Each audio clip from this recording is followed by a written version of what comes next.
to eventually rule the world from Jerusalem.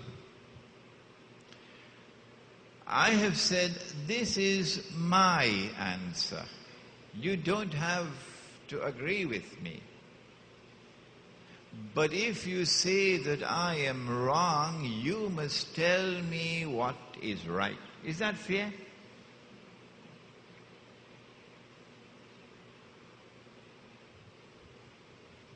Britain became the first ruling state of the modern world. After the Jewish-Christian alliance was established in Europe and modern Western civilization was born. The scientific and technological revolution commenced in Britain. And I want to commend to you, those of you who want to pursue your PhD, go and do it. In the scientific and technological revolution, study it. Study Boyle's law. Study the emergence of the steam engine. Study how steam took over from the horse and the cart. Study the emergence of the aircraft. The scientific and technological revolution is still continuing. There's more to come. But it started in Britain.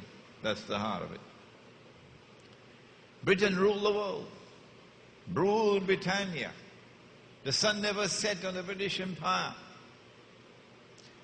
And then Britain produced money after the Bank of England was created in 1676 or somewhere around there. And the sterling pound became the ruling currency in the world. And then Britain showed a mysterious, inexplicable relationship with the Holy Land, which cannot be explained by normal tools of political analysis. I argue that only Muhammad alayhi salatu wasalam could explain it. And then there is the Balfour Declaration. I wish I had the time to expand on this, but you've already read my books and you've already studied the subject. And then Britain gave way to a second ruling state, the United States of America. I believe that I am perhaps the first to have interpreted and applied the hadith this way. And that there are many now in the world who are agreeing with my analysis. When Dedzal, within a day like a year, having been released in that island, the island was Britain. And Britain ruled the world for a day like a year, which is the 600. And when Britain gave way to the United States, and when you listen to my lecture on Dajjal, we have the DVD there, you get evidence from me. I don't have the time to repeat it now. The United States became the second ruling state in the world, and the US dollar replaced the British pound. And the United States maintains a sinister, mysterious relationship with the Holy Land and with Israel. And I say that this is a day like a week. And that the United States will not remain as the ruling state in the world indefinitely. Rather, the United States will rule the world for a much shorter period of time than Britain. Where does Imran Hosein get that knowledge from? Where? Who taught him that? It's not taught in any of the schools of diplomacy. No political scientist in the world speaks like this. Who is he? I am simply interpreting words spoken in Arabia 1400 years ago by a man who could not read and could not write. It is Muhammad alayhi salatu wasalam who is explaining. And when the United States is to give way to a third and a last ruling state in the world, then the US dollar will no longer survive as the ruling currency in the world. 15 years ago, and for the last 15 years I've been saying this. And those here in Trinidad will bear evidence if they've heard my lectures. Yes, Imran was saying this, the US dollar is going to collapse. And nobody else was saying it. It's now happening. And so a third and a last ruling state must emerge. And a new international monetary system must emerge to replace the Bretton Woods Accord, in which the US dollar was given the status of the ruling currency in the world. We have more to speak about in the next session on this subject. I have suggested that a day like a month is now coming to an end, and a day which is like a week is about to commence.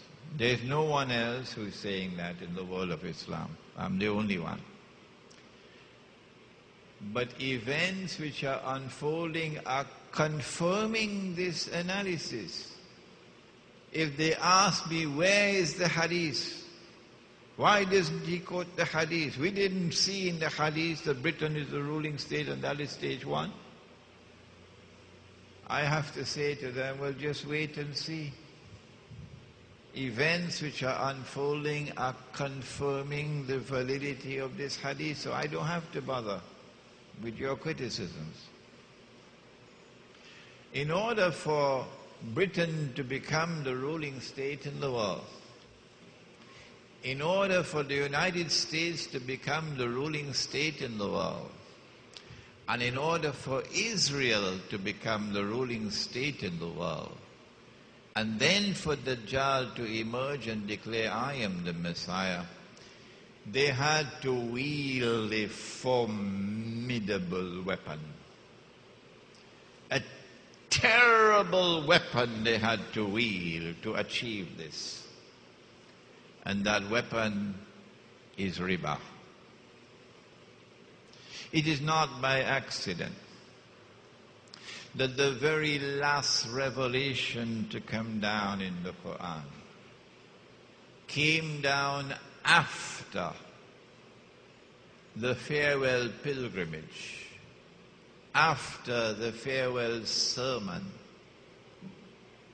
Allah sent down, Al-Yawm Akmaltu lakum deenakum wa atmamtu alaykum ni'mati wa raditu lakum al-Islam deena. This day have I completed my favor unto you. This day have I perfected your religion for you.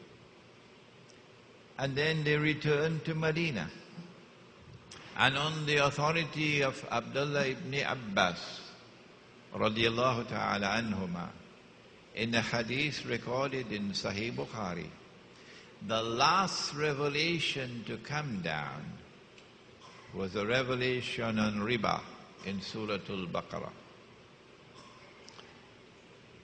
And in that revelation, Allah subhanahu wa ta'ala declared war. If you do not give up what remains of your demand for riba, فَإِن لَّمْ تَفْعَلُوا فَأَذَنُوا بِحَرْبٍ مِّنَ اللَّهِ وَرَسُولِهِ, then take notice of a declaration of war from Allah and His Messenger. In the next session, it's going to be interesting for you. Why has Allah prohibited riba? What is riba?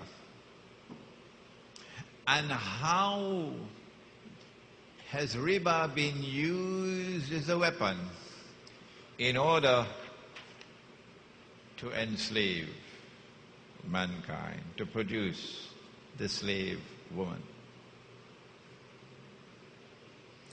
Not only has Allah subhanahu wa ta'ala chosen riba as the last revelation in the Quran, and that is not by accident.